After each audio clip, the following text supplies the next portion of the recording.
First, I want to thank everyone for coming today to support our family and pay your respects to my dad.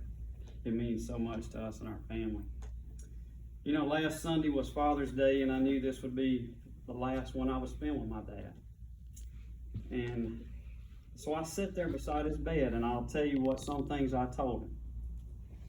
I first thanked him for raising me and my brother in a Christian home. My dad and mom did a great job of teaching us right from wrong, and with that I say thank you. I thanked him for his great wisdom and insight on how to deal with life. You know, one thing about my dad, he was never too high or too low, but always level-headed on dealing with problems. I loved him for that. And it seemed like, and my brother said this all the time, it seemed like everywhere we go, he was loved by everyone and hated by no one. Everywhere I went, every time I saw people, they'd say, "Hey, Kobe, how you doing? Hey, how's your daddy doing?" Not ask about my family, it's always asking about my dad. I also thanked him for teaching me how life is not about being lucky, but making your own luck in life by simply working and being smart. Most of you know my dad loved to buy, sell, and trade, so I want to just take two things that stick out in my mind of some of the trades he had. He called me one day and he asked me, he said, "Hey, Kobe, I need some help. Can you come help me?" I said, "Sure, just as soon as I get home, I will." He said, "I got a couple of refrigerators I need you to help me unload." Well, I got there, and a couple in my mind meant two.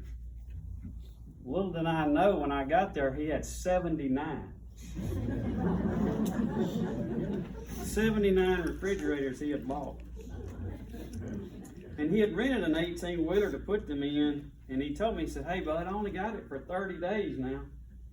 And I said, "Dad, 30 days to sell almost 80 refrigerators?"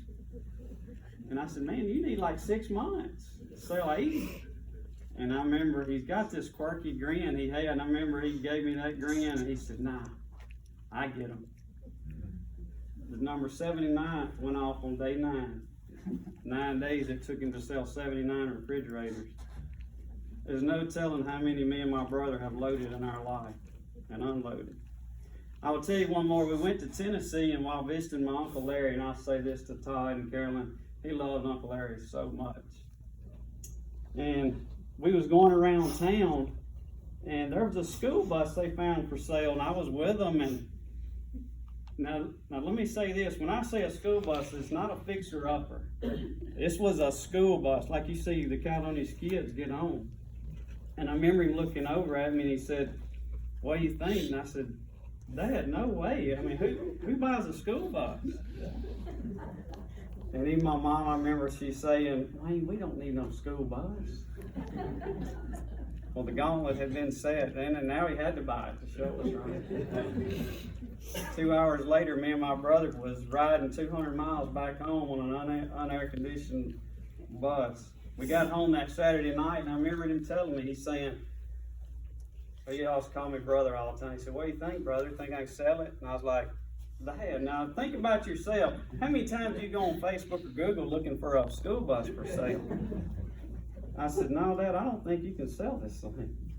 But that was Saturday night. Monday, when I got home, he said, "Hey, I sold that school bus. I need you to follow me to the guy's house and deliver it."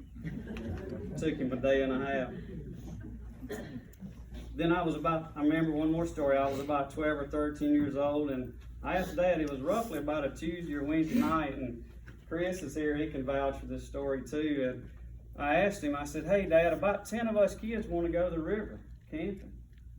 And I think now, Tuesday or Wednesday, and he said, "Well, you want to go Friday?" I said, "Yes, sir." Well, he gave that quirky grin, and he said, "Sure, I'll take you."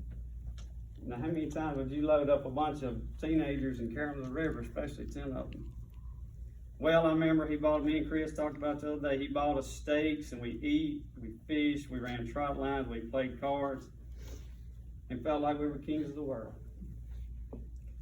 He had such a big heart to help others and spend time with us, and that was the final thing I thanked him for, the thousands of times he spent with me fishing, hunting, ball games, and just talking.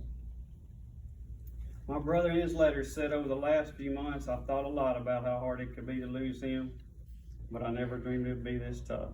And John, I couldn't agree more. I'd like to leave with a poem. And I wrote him this poem in 2007. We went down to the coast, all our families, John's family, my family, mom and dad. We went red fishing. We had the time of our lives. You know, Dad was the one he had everything, and what could you buy him? And I thought to myself, well, I don't know anything to buy him. So almost exactly 13 years to the day that he died, I wrote him this letter on Father's Day. And I pray I can get through it. I wrote it, and he kept it in his shop, and it's labeled My Dad. It says, many kids are reluctant to talk about their dad. Not me. I'll always tell the stories and stand proud and glad that I'm able to call you my dad. As I raise my own kids now and give them their plans, I hope I can give them the same wisdom you gave to me, that someday they too may understand. From hunting, fishing, and great deals, you taught it all to me. A happy son can only smile on how lucky one man could be. And now each passing year goes by, I can only help but sigh on how grateful and lucky of a man I am to know you helped raise me the way that I am. I love you, Dad.